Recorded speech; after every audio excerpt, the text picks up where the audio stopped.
je m'attarde plus sur toi, d'accord? Plus sur toi, parce que c'est avec toi que j'ai envie de discuter ce soir. J'ai cru comprendre que tu avais envie que je t'enlève tes petites ondes négatives.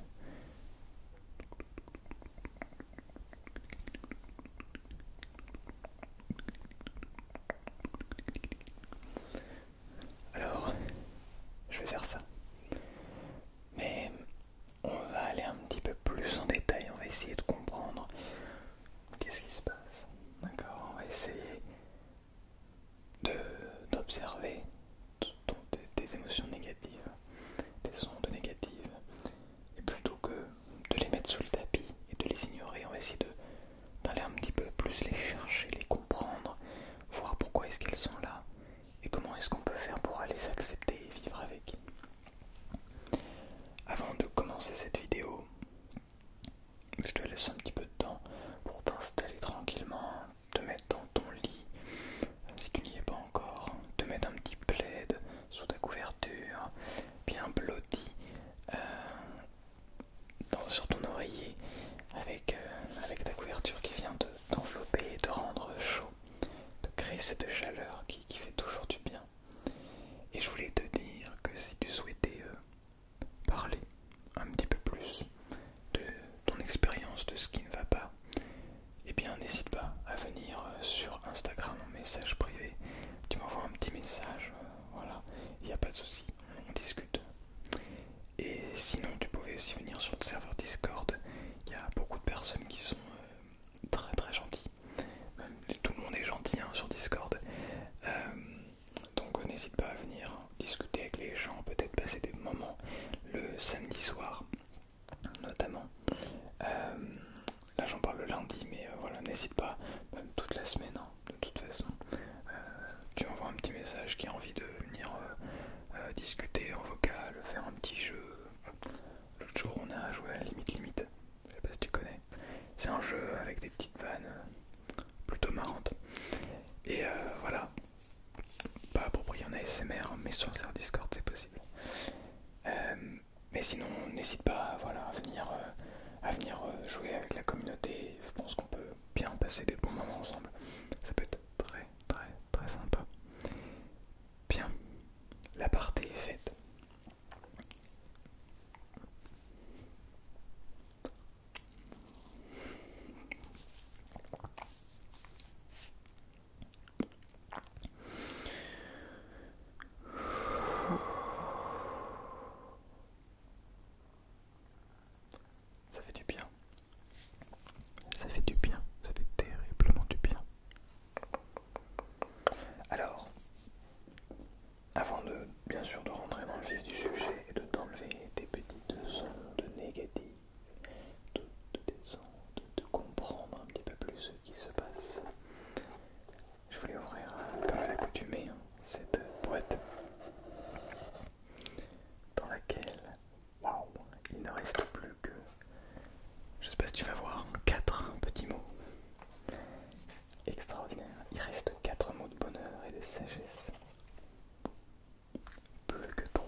passe vite.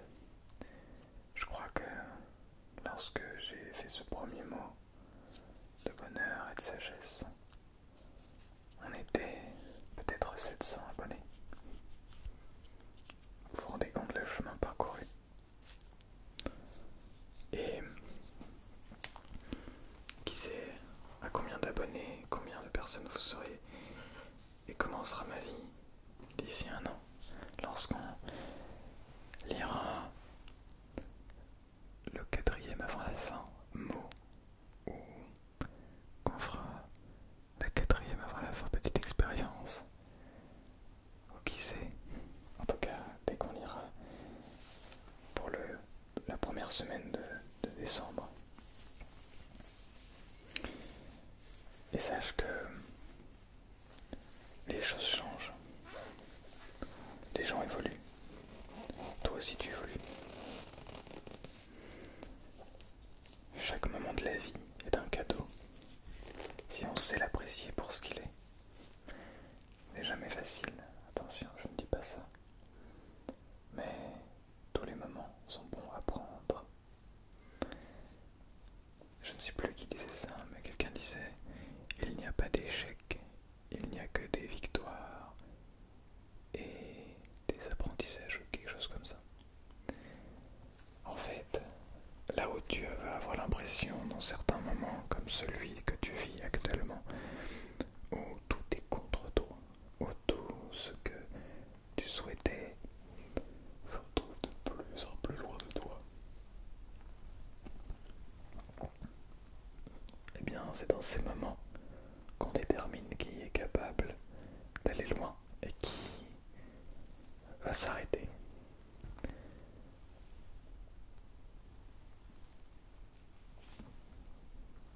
Dans l'exemple de YouTube, beaucoup de personnes s'arrêtent dès lors que ça devient trop compliqué, dès lors que on gagne moins d'abonnés, moins d'argent, de vues, etc. C'est clair que c'est facile, tu vois, de faire des vidéos, de voir son compteur avancer, faire de plus en plus de vues, arriver à gagner de l'argent, gagner un petit peu d'argent, de plus en plus d'argent. Mais les jours où on fait beaucoup moins de vues, les jours où on voit qu'il y a beaucoup moins de personnes qui commentent, qui regardent nos vidéos, qui likent, les jours où on voit que certaines personnes décident de disliker nos vidéos, eh ben on peut très bien être tenté de se dire: bah, de toute façon, à quoi ça sert? À quoi ça sert parce qu'il y a des gens qui n'aiment pas? À quoi ça sert parce que je fais de moins en moins de vues, donc à quoi ça sert de continuer? De toute façon, ça ne marchera jamais. Et à ce moment-là, nos émotions parlent d'elles-mêmes. Nos ondes négatives viennent reprendre le pas sur notre raison. Et c'est pour ça que vous voyez beaucoup d'artistes ASMR, mais dans tous les domaines, des créateurs de contenu arrêtés. Et dans tous les domaines d'ailleurs de la vie. C'est pour ça que vous voyez beaucoup de personnes, eh bien, ouais, arrêter ce qu'ils font. Parce que ça n'a rien de facile. Et que de toute façon, il y a des moments difficiles.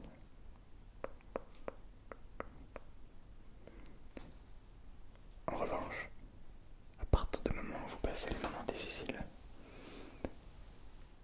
il y aura toujours des moments difficiles encore. C'est ça qui est terrible. C'est qu'on a beau décider de se dire: bon, très bien, ce moment difficile il est passé, c'est cool, maintenant je n'aurai plus. Et c'est bien souvent faux. C'est bien souvent faux, parce que il existe toujours des moments difficiles. Et je crois que après en avoir passé quelques-uns, je parviens à faire le deuil de ça et me dire: c'est pas parce qu'un moment est difficile, c'est pas parce que tu ne te sens pas bien que tu te sentiras comme ça tout le reste de ta vie. Et c'est un petit peu normal de se sentir comme ça.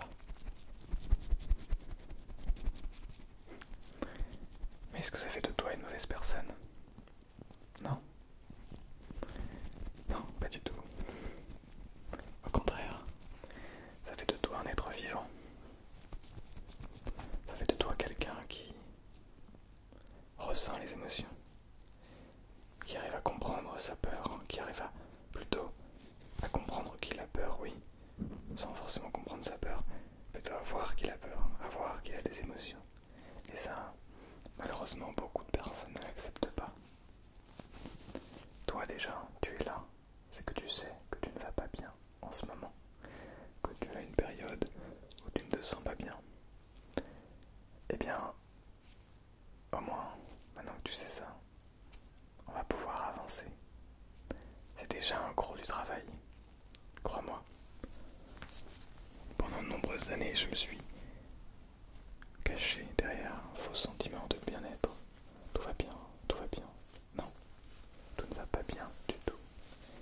Tout ne va pas bien du tout. Tout ne va pas bien du tout. Tout ne va pas bien du tout. En fait, même quand tout va bien, il y a toujours des moments où ça ne va pas. C'est ça qui est fort. C'est que n'importe qui, même quelqu'un de très très très fort spirituellement, d'un point de vue spirituel, va avoir des bas, va avoir des moments dans lesquels il ne se sent pas bien. Et c'est tout à fait normal, tout à fait normal. Alors comment pallier à ça? On peut décider de se dire tout va bien, je n'ai pas peur, je ne suis pas triste, tout va bien. Non, tout va bien. Quelle est cette émotion négative? Non, je n'ai pas d'émotion négative, je suis heureux, je souris, regardez. J'ai souri, mais à l'intérieur de moi je suis triste. Et je ne saurais pas l'expliquer, mais tout va bien, tout va bien. Je veux sourire, le positif, aimer le positif. Et même dans le négatif, il faut voir le positif. C'est ce qu'on vous dit bien souvent, n'est-ce pas? Même dans le négatif, il faut voir le positif. Oui, mais attention, il y a nuance. Voir le positif dans le négatif ne veut pas dire sourire quand on ne va pas bien. Pour moi, voir le négatif dans le positif veut dire pleurer quand on est triste, s'énerver quand on est en colère, être terrifié, être ébahi lorsqu'on a peur, ressentir tous ces frissons à l'intérieur de notre corps quand on a peur, profondément peur, et sourire pleinement quand on est heureux. C'est ça, ressentir ces émotions. Alors oui, il y a les émotions de la joie qui mène au bonheur. Certains confondent de la joie et le bonheur. Mais il y a aussi les émotions négatives. Et ces émotions négatives forgent qui l'on est. Et c'est surtout notre réaction à ces émotions négatives qui forgent qui l'on va devenir. Parce que qui l'on est ne reste pas figé. On est quelqu'un un jour, puis on est quelqu'un d'autre un autre jour. On évolue. Pas tout le monde. On peut décider de rester la même personne toute notre vie. On se dit bon, c'est très bien, on est cette personne. Ça nous complaît là-dedans. On est déjà très bien comme ça, parfait. On n'a rien à changer. On est au top de l'être humain. Alors pourquoi essayer de chercher autre chose? Non, on est très très bien comme ça. Beaucoup réfléchissent comme ça. Et pourtant, je pense que n'importe qui a des choses à apprendre. N'importe qui. Même des gens qui étaient des grands érudits. Même des gens comme le Dalai Lama avaient toujours des choses à apprendre. Et oui. Et vous vous rendez compte de ce que je dis? Ça peut prétendre hallucinant de dire ça. Même le Dalai Lama, même Nelson Mandela, qui avait, après 17 ans de prison, avait réussi à gérer la guerre d'un aspect pacifiste, pardon, j'avais oublié le mot. Après 17 ans de prison, vous vous rendez compte? Il a sorti, après avoir été 17 ans de sa vie, c'est l'âge que certains d'entre vous ont, après 17 ans de sa vie,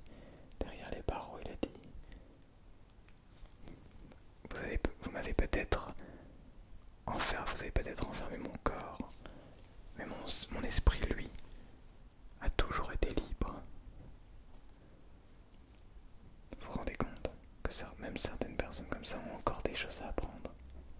C'est dingue. Moi, pour le coup, il est décédé, mais c'est pour vous donner un exemple. On a tous des choses à apprendre. Est-ce que vous pensez qu'après 17 ans de prison, vous pourriez dire ça? Bien, parlons-en. Est-ce que tu es en prison? Peut-être que tu es dans une sorte de prison. En tout cas, tu en as l'impression.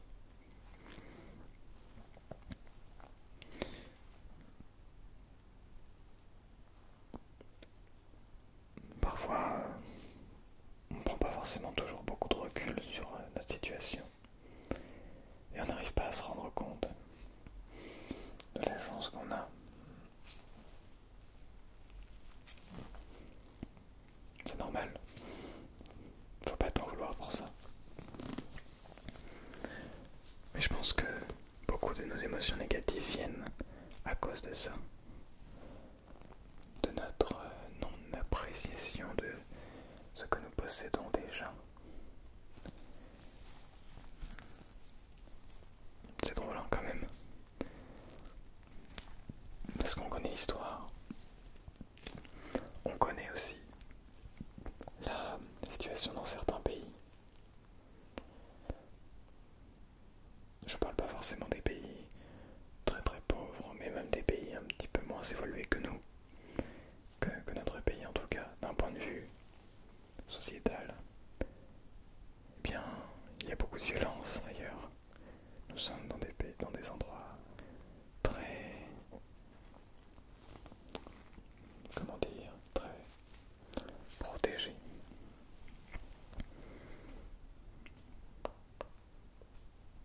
Bref, je divague.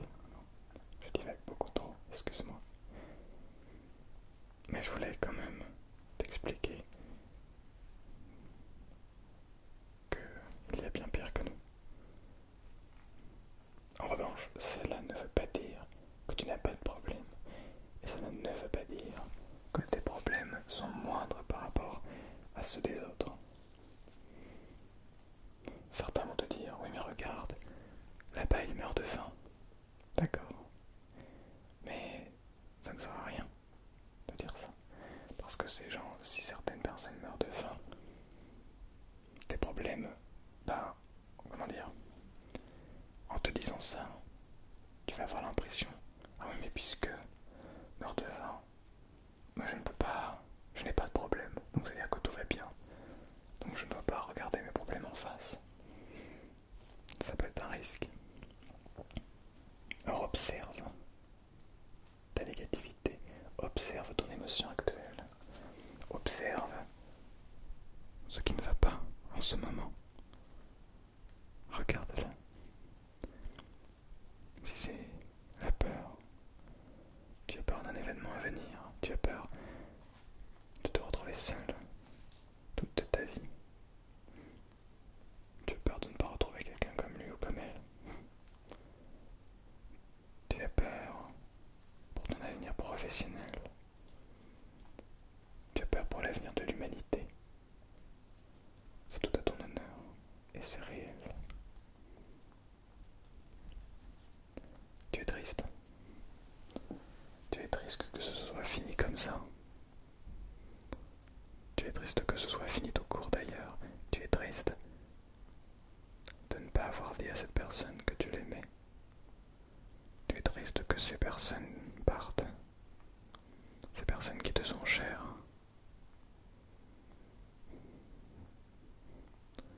Tu es triste peut-être de ne pas gagner assez d'argent. Ce n'est pas un jugement ce que je suis en train de te dire.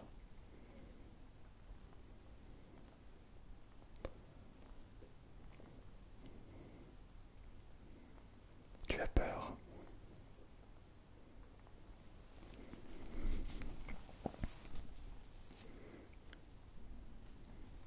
Tu es triste.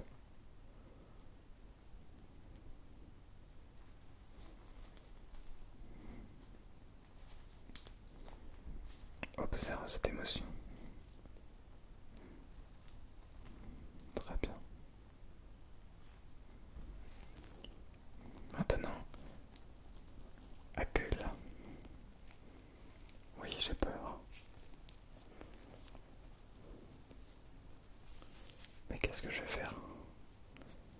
dans 5 ans, où est-ce que je serai? Où est-ce que je serai? Je serai seul, sans rien, sans personne, avec qui être. Je serai sans travail. J'aurais terminé mes études, mais où j'en serais dans ma vie? Qu'est-ce que je ferais? Accepte ses peurs. Vis avec. Apprends à les observer. Oui, je ne sais pas ce qui se passera dans 5 ans. Est-ce qu'on s'en ficherait pas un petit peu? Est-ce qu'on ne verrait pas à ce moment-là? Ou au contraire, dans ces cas-là, je vais tout faire pour être dans une très bonne situation dans 5 ans. Je vais travailler sur moi. Je vais devenir plus fort. Je vais terminer mes études.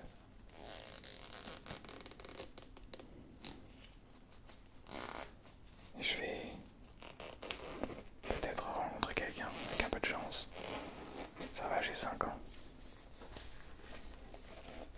On ne sait pas ce qui va se passer dans 5 ans.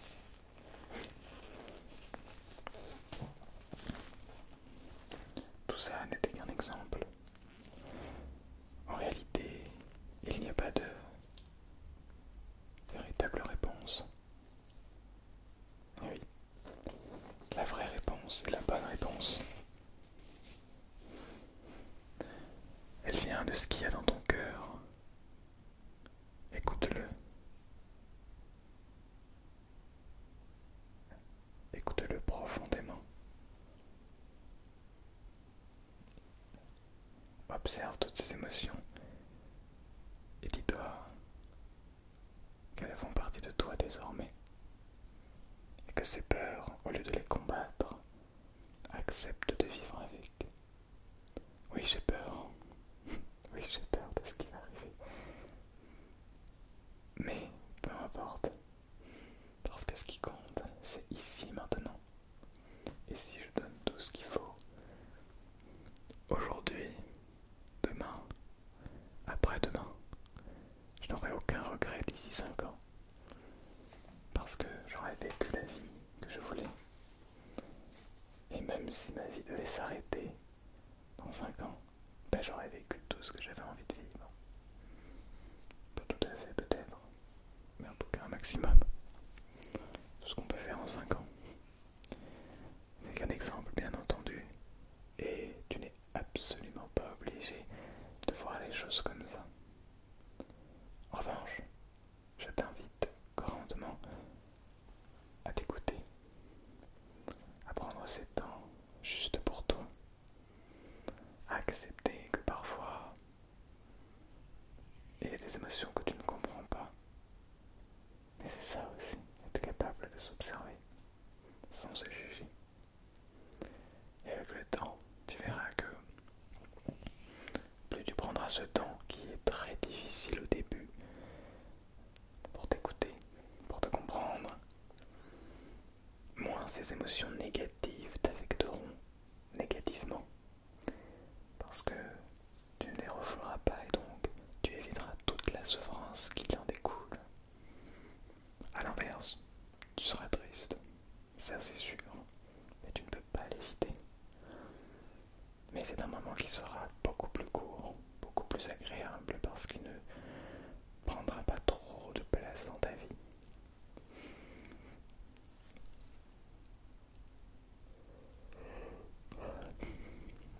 Et puis, n'oublie pas qu'après un moment avec une émotion négative, vient un magnifique moment avec une émotion